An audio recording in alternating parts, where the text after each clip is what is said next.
Mein Name ist Anna. मेरा नाम अन्ना है. Ich komme aus Österreich. मैं ऑस्ट्रेलिया से आई हूँ. Und lebe seit 3 Jahren in Deutschland. और मैं 3 साल से जर्मनी में रह रही हूँ. Ich bin 15 Jahre alt.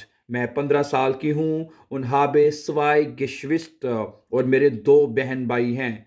Meine Schwester heißt Clara. मेरी बहन का नाम क्लारा है. Und ist 13 Jahre alt. और वो 13 साल की है. Mein Bruder, मेरा भाई मिशाइल ist 18 Jahre alt. मेरा भाई जो मिशाइल जो है वो 18 साल का है. Wir wohnen, हम रहते हैं. Mit unserem Eltern, हम अपने माँ बाप के साथ रहते हैं. In einem Haus, एक घर में. In der Nähe von München, जो कि म्यूनशन के करीब है. meine Mutter ist Köchin.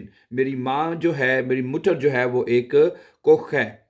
Mein Vater arbeitet. मेरा बाप जो है काम करता है in einer Bank, एक बैंक में. Thank you.